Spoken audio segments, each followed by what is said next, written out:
तो दोस्तों यूरोप के मल्टीनेशनल कंपनियों के द्वारा बनाया हुआ यूरोफाइटर टाइफून एयरक्राफ्ट को दुनिया का one of the best fighter एयरक्राफ्टों में गिना जाता है। पर अगर एक्सपोर्ट मार्केट में इसके चैलेंज को देखा जाए तो एक तरीके से ये एयरक्राफ्ट डैसॉल्ट एविएशन के राफेल और अमेरिका के F-35 के बदौलत एक्सपोर्ट मार्केट में इतना महत्व हासिल नहीं कर पाया। इवन कई सारे मामलों में ये एयरक्राफ्ट इन दोनों ही एयरक्राफ्टों से पीछे रहता है। पर अब यूरोफाइटर टाइफून में एक ऐसे हथियारों को शामिल करने का तैयारी किया जा रहा है जिसके बाद एक्सपोर्ट मार्केट में यूरोफाइटर टाइफून, राफेल हो या F-35 किसी को भी चुनौती दे सकेगा। रिपोर्टों के मुताबिक मल्टीनेशनल डिफेंस कंपनी MBDA के तरफ से यूरोफाइटर टाइफून एयरक्राफ्टों के लिए स्पीयर वेपन सिस्टम के एक इलेक्ट्रॉनिक वॉरफेयर वर्जन के ऊपर काम किया जा रहा है जिसका नाम स्पीयर EW रखा गया है। और दोस्तों इसके बाद अब इन एयरक्राफ्टों के द्वारा एक एडवांस इलेक्ट्रॉनिक वॉरफेयर डिवाइस को एज ए पेलोड के रूप में कैरी किया जाएगा जिनमें वॉरहेड या सीकर नहीं रहेगा। कंपनी के मुताबिक ये जो स्पीयर EW सिस्टम है ये असल में लियोनार्डो के द्वारा बनाया गया इलेक्ट्रॉनिक वॉरफेयर पेलोड का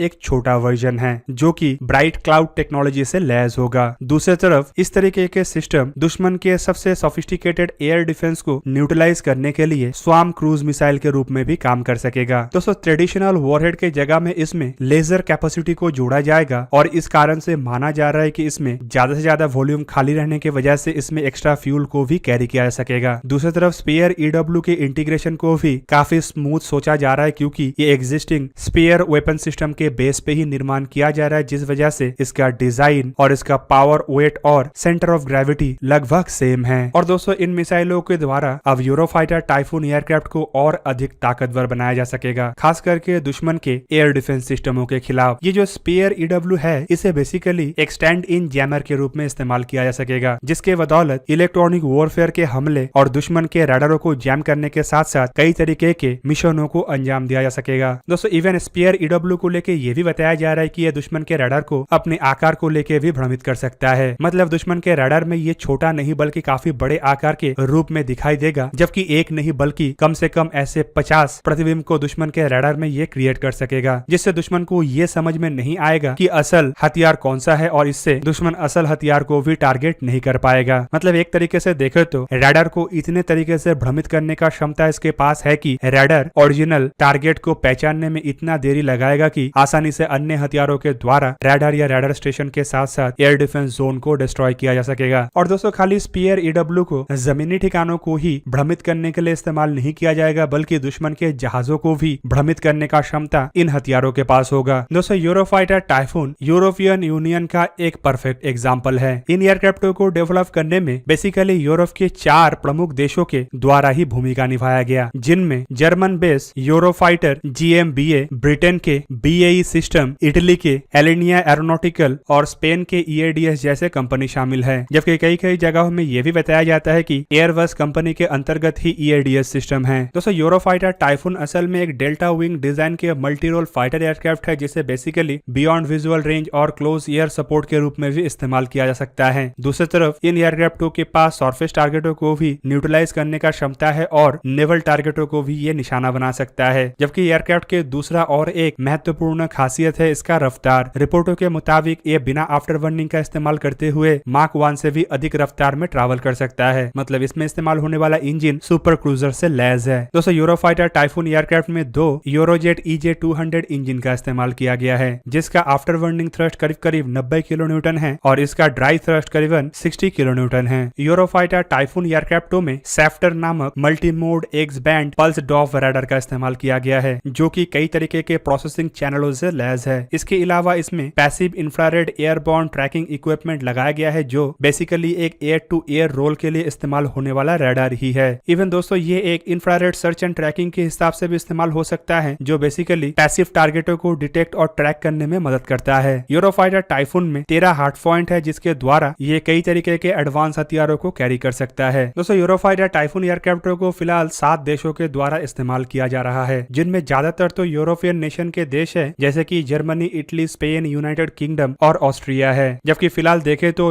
ब्रेक्सिट के बाद ब्रिटेन फिलहाल यूरोपियन यूनियन का हिस्सा नहीं है। जबकि यूरोप के बाहर इन एयरक्राफ्टों को सऊदी अरेबिया, ओमान जैसे देशों के द्वारा भी ऑपरेट किया जाता है। और दोस्तों यूरोफाइटर टाइफून का सबसे बड़ा शत्रु भी यूरोप के देश के द्वारा बनाया हुआ ही फाइटर एयरक्राफ्ट है। यूरोफाइटर टाइफून को एक्सपोर्ट मार्केट में सबसे अधिक चैलेंज राफेल एयरक्राफ्टों से मिलता है जबकि दूसरा और एक यूरोप के देश मतलब स्वीडन के द्वारा निर्माण किया हुआ ग्राइपिन एयरक्राफ्ट भी कई बार यूरोफाइटर टाइफून को एक्सपोर्ट मार्केट में चैलेंज कर चुका है, जबकि और एक बड़ा खतरा अमेरिकी F-35 है। लेकिन सबसे बड़ा घाव यूरोफाइटर टाइफून को राफेल से ही मिला। जब इंडिया के MMRCA के पहले टेंडर में टफ कंटेंडर में शामिल होने के बावजूद यूरोफाइटर टाइफून सेकंड पोजीशन में रह गया और राफेल ने बाजी मारते हुए 36 एयरक्राफ्टों के डील को हासिल किया। इवन इसके बाद इंडिया के द्वारा MMRCA के टेंडर को कंप्लीट करने के लिए 114 फाइटर एयरक्राफ्टों को खरीदने का एक टेंडर जारी किया गया है और इसमें भी यूरोफाइटर टाइफून और राफेल एक दूसरे के सामने हैं। पर माना जा रहा है कि इस टेंडर में यूरोफाइटर टाइफून के तुलना में राफेल काफी अधिक पसंदीदा है। पर दोस्तों एक्सपर्टों का मानना है कि यूरोफाइटर टाइफून को सामने राफेल का जीत इसलिए हुआ क्योंकि डसॉल्ट एविएशन को इन एयरक्राफ्टों में परमाणु हथियारों को लगाने में जो मॉडिफिकेशन का आवश्यकता है उसे करने में कोई दिक्कत नहीं था। पर यूरोफाइटर टाइफून के लिए ये 4 देश का अप्रूवल आवश्यक था, जबकि ये काफी टाइम कंज्यूमिंग प्रोसेस बन सकता था और शायद इस वजह से इंडियन एयरफोर्स के द्वारा डसॉल्ट एविएशन के राफेल को ही प्रमुखता दिया गया। पर दोस्तों खाली ये एकमात्र कारण नहीं है राफेल को चुनने का, बल्कि इसके अलावा और भी कई सारे फैक्टर है। दूसरी तरफ अगर देखा जाए तो इंडियन एयरफोर्स के द्वारा फ्रांस के डसॉल्ट एविएशन के द्वारा निर्मित एयरक्राफ्टों को ऑपरेट करने का लंबा एक्सपीरियंस है। मिराज 2000 जो इंडियन एयरफोर्स के द्वारा इस्तेमाल किया जाता है वो भी फ्रांस के डसॉल्ट एविएशन के द्वारा ही निर्माण किया गया है और इन एयरक्राफ्टों का एक्सपीरियंस इंडियन एयरफोर्स के लिए काफी बेहतरीन था, खास करके 1999 में कारगिल लड़ाई में इस्तेमाल के बाद 2019 में बालाकोट के एयर स्ट्राइक में इस्तेमाल। दोस्तों यूरोफाइटर टाइफून और डसॉल्ट एविएशन का राफेल एक बार फिर से इंडिया के MMRCA 2.0 टेंडर में एक दूसरे के सामने हैं। जहां पे यूरोफाइटर टाइफून के सामने कई सारे चुनौती है तो वहीं पे राफेल अब इतना आगे आ चुका है कि इन दोनों का फिलहाल इसमें कोई कंपैरिजन नहीं होगा। जबकि दूसरी तरफ अगर इंडिया के टेंडर को निकाल भी दिया जाए तब भी राफेल और यूरोफाइटर टाइफून को अभी भी कई सारे टेंडरों में एक दूसरे को चुनौती देना है, खास करके यूरोप के अंदर पुराने एयरक्राफ्टों को रिप्लेस करने के लिए। और माना जा रहा है कि इसीलिए लियोनार्डो और MBDA के द्वारा ज्वाइंटली यूरोफाइटर टाइफून के लिए स्पीयर EW नामक इन हथियारों का निर्माण किया जा रहा है। MBDA के मुताबिक स्पीयर EW में जो लियोनार्डो के ब्राइट क्लाउड नामक टेक्नोलॉजी का इस्तेमाल किया जा रहा है वो असल में एक एडवांस मिनिमाइज टेक्नोलॉजी है, जिसे लेके ये भी क्लेम किया जा रहा है कि ये स्पीयर को एक बेहतरीन इलेक्ट्रॉनिक वॉरफेयर कैपेबिलिटी देगा। फिलहाल MBDA और लियोनार्डो के बीच में इसे लेके काम को आगे बढ़ाया जा रहा है और माना जा रहा है कि 1 साल के बाद ही टेक्नोलॉजी डेमोन्स्ट्रेशन प्रोग्राम के ऊपर हस्ताक्षर होना संभव हो पाएगा। MBDA की तरफ से फिलहाल भरोसा दिया जा रहा है कि इसके डेवलपमेंट प्रोसेस को और इंटीग्रेशन प्रोसेस को स्पीयर प्रोग्राम के साथ ही इक्विवेलेंट किया जाए ताकि इसकी इंटीग्रेशन नए हथियारों के मुकाबले में ज्यादा स्मूथ हो। मतलब एक बार डेवलपमेंट संपूर्ण होने के बाद इंटीग्रेशन के लिए ज्यादा इंतजार करना न पड़े। दोस्तों स्पीयर EW आने से पहले यूरोफाइटर टाइफून को हाल ही में कुछ सक्सेस भी मिला है। यूरोफाइटर टाइफून के हाल ही के कुछ डीलों के बाद इन एयरक्राफ्टों को पहले से अधिक महत्व दिया जा रहा है और इवन इसीलिए शायद डेवलपरों के द्वारा एयरक्राफ्टों के ऊपर और अधिक फोकस लाया गया ताकि ये महत्व जो है आने वाले समय में कम ना हो। दोस्तों इंडिया के 114 फाइटर एयरक्राफ्ट के टेंडर के अलावा रिपोर्टों के मुताबिक ये भी बताया जा रहा है कि यूरोफाइटर टाइफून के द्वारा फिनलैंड के एयरफोर्स के टेंडर में भी भागीदारी निभाया जा रहा है, जो करीब करीब $12 बिलियन